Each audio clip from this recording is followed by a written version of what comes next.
గురువుగారు, వాస్తుశాస్త్ర రీత్యా ఇంటి ముఖద్వారం తూర్పుకి లేదా ఉత్తరం వైపుకి ఉండాలని అంటారు. ఈ రెండు దిక్కులకి ఎందుకు అంత ప్రాధాన్యం? నీరు పల్ల మెరుగు నిజము దేవుడెరుగు అని ఒక సామెత. నీరెప్పుడు కూడా పల్లమును ఆశ్రయిస్తుంది, ఎగువ నుంచి దిగువకు. ఎగువ ఉండేటటువంటి భాగం నైరుతి దక్షిణం, దిగువ ఉండేటటువంటి చోటు ఉత్తరం తూర్పు. తూర్పు వైపున ఉంచి మనకు సూర్యకాంతి, ఇతర కాంతి పుంజములు సూర్యోదయంతో మనకు లభిస్తాయి. ఉత్తరం వైపుగా మనం కూర్చుని ఉన్న ఎడల లభించే ఈ కాంతి ముఖమండలం, శరీరములో ఏవైతే భాగములు మనకు ఆరోగ్యాన్ని ఆనందాన్ని కలిగిస్తాయో ఆ భాగములన్నింటినీ కూడా స్పృశిస్తూ ఆరోగ్యప్రదాతగా మారుతుంది ఈ కాంతి. ఇలా ఉత్తరం ముఖంగా కూర్చున్నప్పుడు మాత్రమే ఇది అనుకూలం.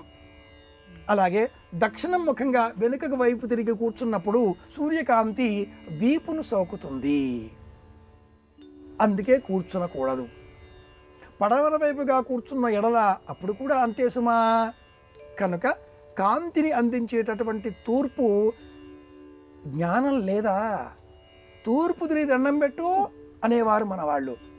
తూర్పు వైపు నుంచి మనకు లభించేవి సూర్యకిరణాలు, కాంతి కిరణాలు, జ్ఞాన కిరణాలు, వెలుగు కిరణాలు, దీప కిరణాలు. కనుక తూర్పు వైపుగా తిరిగి దండం పెట్టాలి. ఆ సూర్యకాంతే మళ్ళీ కన్నులతో తేరిపార సూర్యుడిని చూస్తే కంటి వ్యాధి వస్తుంది. సూర్యకాంతి అధికంగా సోకితే కూడా హృదయ దౌర్బల్యం ఏర్పడుతుంది. జ్యోతిష శాస్త్ర సమాధానం ఇది.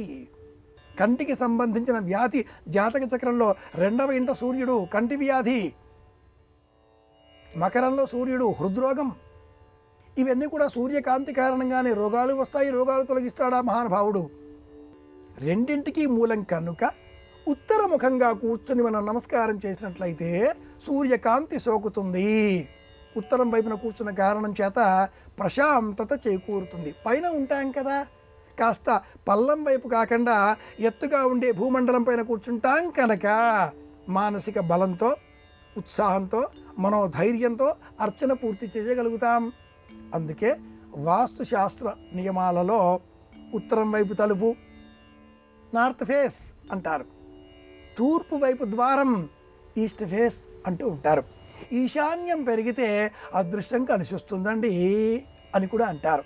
అయితే ఈ ఈశాన్యం కూడా అలా ఏదో చేట వలె షట్కోణాకారంలోనో కోణాలు కోణాలుగానో భిన్న రూపాలుగానో పెరిగితే ఆస్తి కలిసి రాదు, దురదృష్టం వెంటాడుతుంది. ఈశాన్యం పెరగడం కూడా చతురస్ర ఆకారంలో, సమచతురస్ర ఆకారంలో ఉండాలి. అలా అయితేనే క్షేమం. తూర్పు ఉత్తరం ఇందుకోసమే శ్రేష్టం. ఇది విషయం.